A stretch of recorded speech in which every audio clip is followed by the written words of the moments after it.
Napanood mo ba yung women's tennis finals?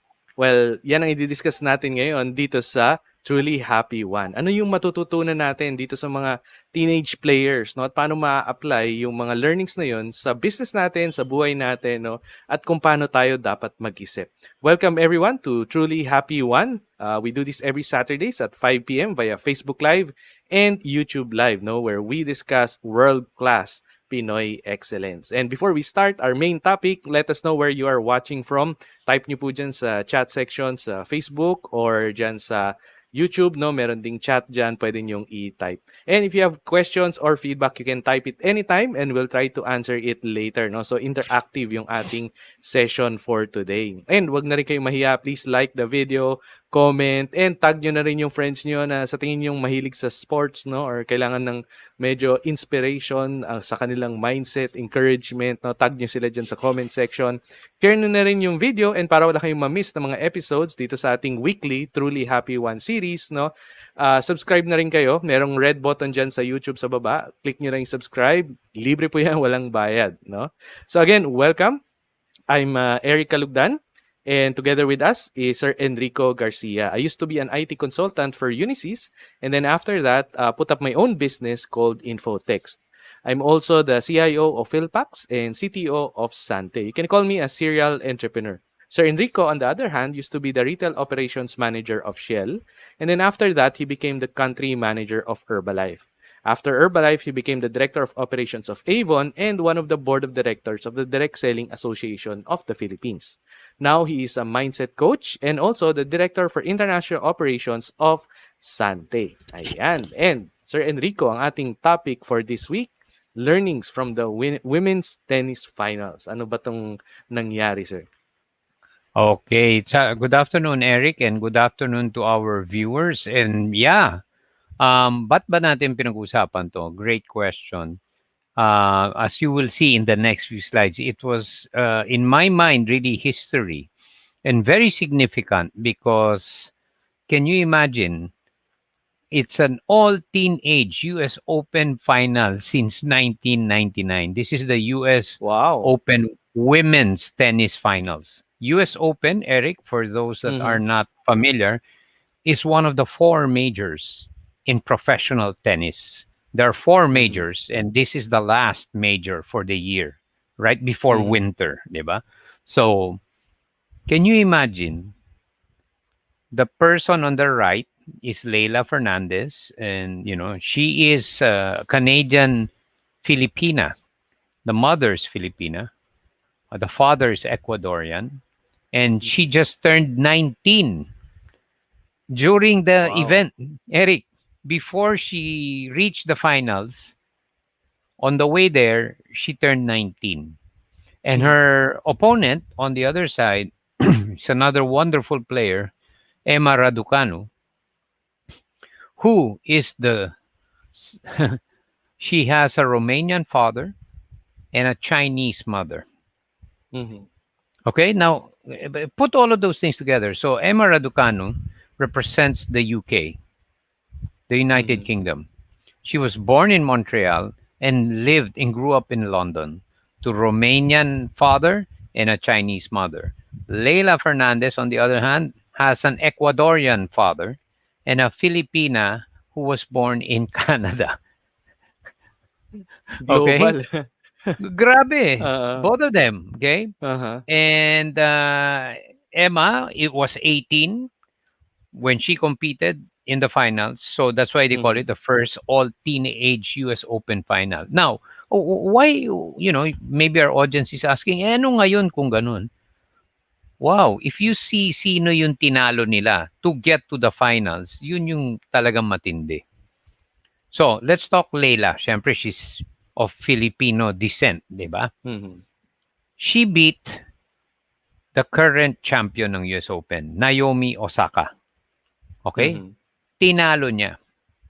Next to that, Leila Fernandez went up a past champion in 2016, I believe, or 2017, Angelique Kerber of Germany. Mm-hmm. So these are veterans, current champion, past champion. Tinalo ni Ilang Leila taon yon Fernandez. yung mga tinalo nila, sir? Oh, Naomi is in her maybe late 20s. Angelique Kerber is a little more advanced at Mhm. 36, 37. That's Wow. pretty in that sport. That's a little, advanced because this Mhm. is, obviously a very physical, sport. So pero tinalo niya.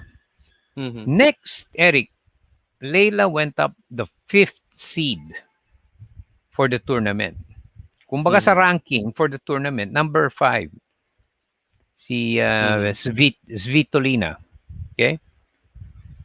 Uh, Leila is actually ranked number 73 for this tournament or Wow. 75. Oh, so she beat the fifth seed. Mhm. And then that didn't end there. She had to beat the second seed, Eric. So, syempre, first seed, second seed, yun yung mga Mhm. talagang matitindi. She beat Arina Sabalenka of Belarus, who was the Mhm. number two seed for this tournament. Ang laki nung Sabalenka. Ang laking babae. Ang lakas. At matanda na rin. 20s, No. nasa 20s? No, she's in her early 20s. She is a rising Ah. star. Mhm. But she always has a problem with her mental, with her mindset. She always, that always gets the better of her. She has great potential, pero nawawala siya because mentally. And again, that's what happened. Mhm. Nagbasag na naman ng raketa ito si Sabalenka. And after that, after the match, she lost, obviously. Mhm. She was saying, it was all me. I self-destructed, which is true. She started Mhm. committing errors. So anyway, potential-wise, sa power, wala talagang sinabi. In fact, she hit some shots ni hindi nakareact si Lele sa tindi nung tire. Mhm. Ganun kalakas. So tumba. So Leila made it to the finals. So she was waiting. Sino Mhm. makakalaban niya? Ito naman si Raducanu went through, wow, matindi rin, especially in the quarters and the semifinals. Tinumba rin niya. Emma Raducanu had to qualify, Eric, for the US Open. You know what that means? What that means is you go up, sasabihin sa US Open, gusto mo sumali dito, you have to win 3 matches in this particular competition. That's what you call a qualifier. And Mhm. then you can join the US Open. So she did that and she won. She is the first man or woman as a qualifier to have ever advanced that far, and in this particular case, to actually win the finals of the US Open. Wow. Mhm. Now, why am I saying all of this, di ba? So that you understand the magnitude of what these two wonderful teenagers have accomplished. And there's a lot to learn from it. Okay? Mhm. Look at that. Like Layla is the crowd darling. Go to YouTube. I tell you, the way she played her game. She's not the most powerful, but very smart. And wow, she was always asked, Eric, ito gustong gusto ko. Alam mo naman, mindset eh. Mhm. Tinatanong siya, Pirme, how did you survive? Kasi yung kanyang matches, pirming 3 sets. Pag women's, Mhm. 3 sets eh. Of course, you Mhm. can win it in two, di ba? But sa kanya, she would win one, lose one, go for a third set, a deciding set. Mhm. Yung third set pa niya, nagre-resulta sa tiebreaker. Parang overtime, Eric, sa basketball. Okey. Oo. Oo. So tiebreaker, ibig sabihin humahaba yung laban, 'di ba? Until ma-break mo yung tie, 'di ba? So grabe Mhm. yung pressure nun. She was always asked, "How do you keep that composure at such a young age? Hindi ka natataranta, 'di ba?" Mhm.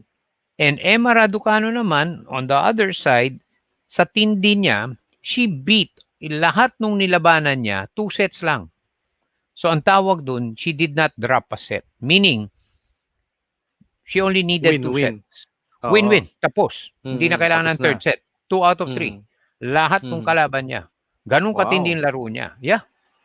So talagang grabe yung history and drama, 'di ba? Mhm. So that's why we're talking. This happened September 11, ha, Eric. September 11 lang Mhm. 'to.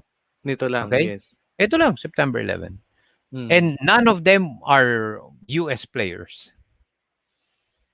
Canada Hmm, nga si Leila Fernandez, si Emma oo. Raducanu is for UK. GB, UK. Oo. Mm. Okay? So next slide. Ito yung gustong-gusto ko. tinanong kasi si Leila, siyempre biased ako kay Leila kasi Mhm. Filipino. Yes. Tinanong siya, "Kailan ka naniwala na kaya mong talunin si ganito, si ganyan?" 'Di ba? Actually, sabi niya, "From the moment I stepped in, I already believed that I can beat them." Mhm. Pero tingnan mo 'to, from a very young age, I knew I was able to beat anyone who is in front of me. I've always had that belief. I guess today that belief came true. So, matagal na siya kasi confident 'tong batang ito, eh. Kung hindi ka Mhm. nga sanay baka mayabangan ka. But she doesn't say it na nakakainis. It's just it's confident, Yeah.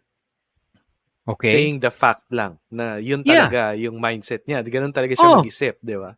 na Yeah. I have the game to beat anyone in front of me. Kumbaga it's all up to me, but I have Mhm. enough to beat them. Iba yun, for a young girl. Imagine makatapak ka lang sa US Open siguro yung typical Filipino athlete, eh, okey na ako. Puwede na, na may mindset na puwede na. Ayun, Oo. ayun. Pero ito, hindi. I don't ano, they're very good.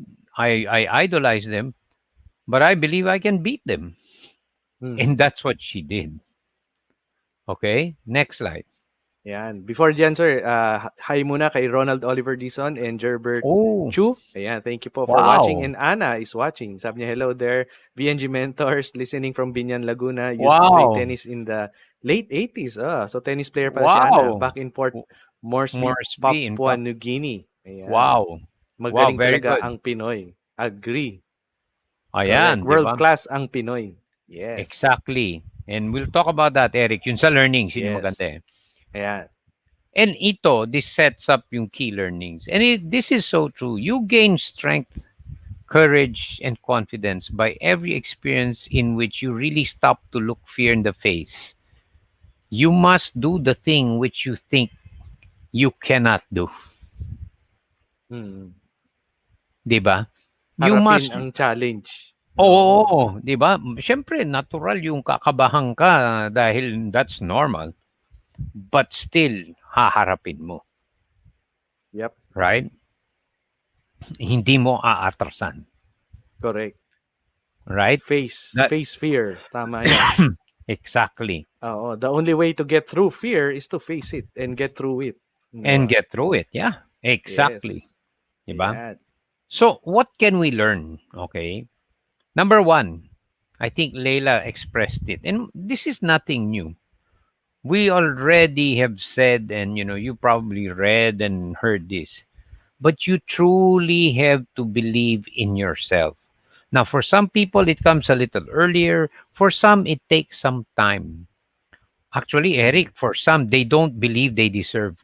Parang yung dati natin, remember when we would attend training? Mm. Do you even believe that you deserve to be wealthy? Correct. That you should Yung have more? mindset, yung mindset nila about being wealthy, di ba? Na parang Masama. kung ang tingin nila is masama, eh talagang hindi sila magiging wealthy kapag ganun. Correct. And within this context, in whatever you're doing, you have to believe that you can. Correct. Di ba? Truly believe. Not something na pag tinanong ka. No. You and only you in front of the mirror. Naniniwala ka ba talagang, in her case, naniniwala ka ba pwede mong talunin kahit sino nasa harap mo? Mm. And the way Layla played, Eric, you know, go to YouTube, watch all of it, highlights and all. It is just amazing, Mm. right? She was not the most powerful player, but she would use fantastic shot making. Mm. And she was, unconscious competence, Mm. just playing the game. Diba? In fact, may theory ako. I was talking to someone. Kaya siya natalo. She lost in the finals, Eric. Mm. Ang feeling ko, ang aking guess, kinabahan siya dahil yung kalaban niya teenager. Palagay ko kung veterano yung nilagay mo doon, mananalo siya eh. Aha. Kasi walang expectation pag veterano kalaban mo eh. Aha. The veteran is expected to beat you, di ba? Mm. And win.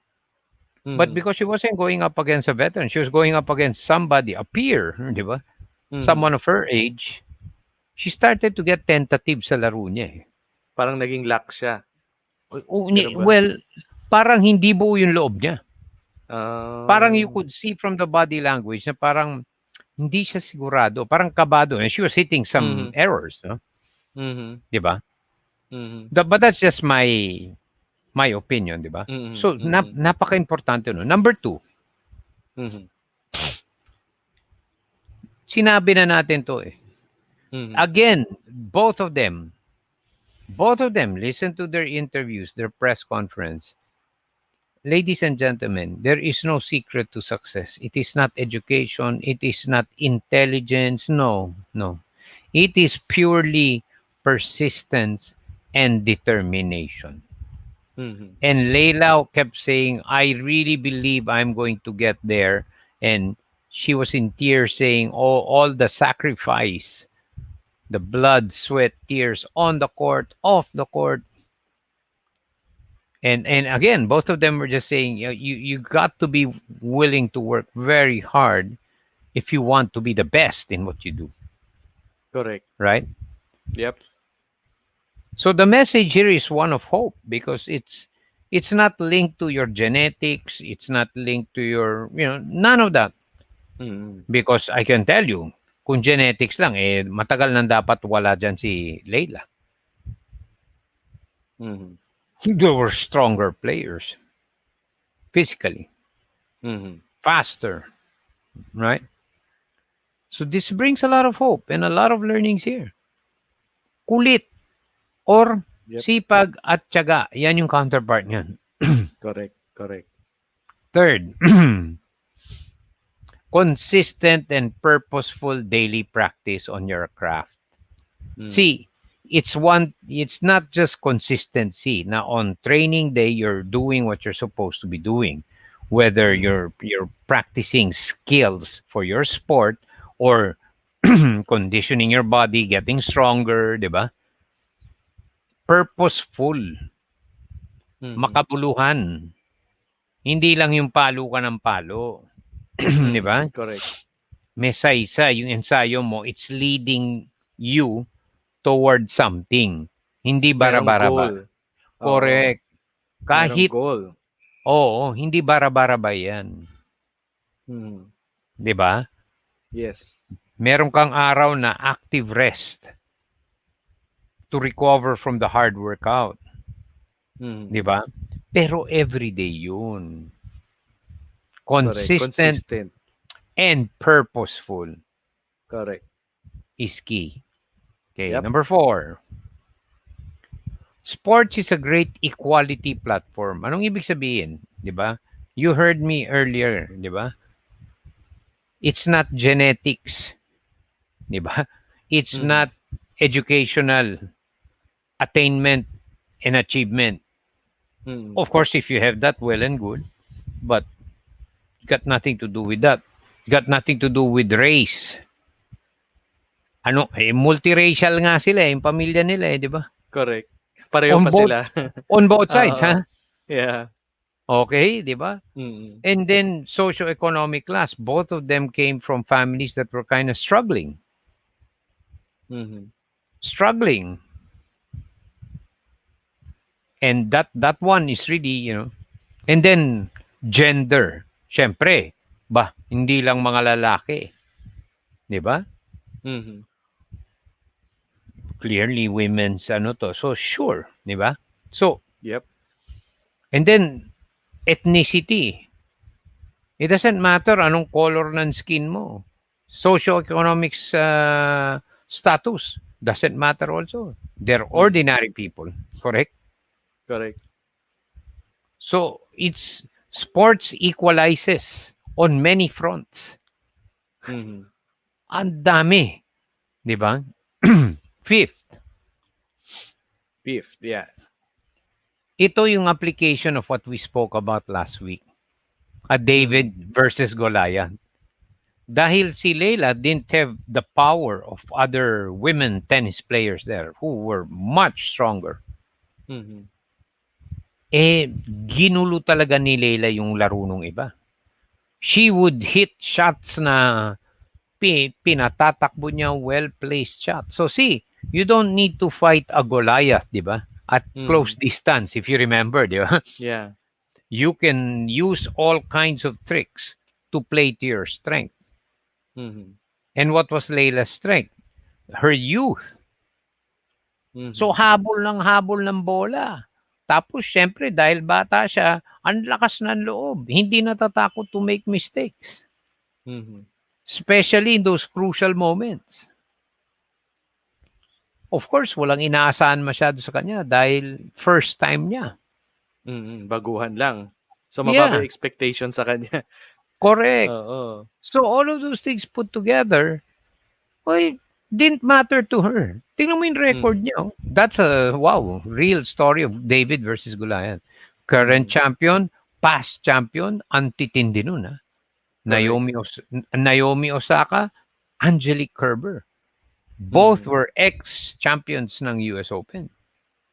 Correct. Imagine that.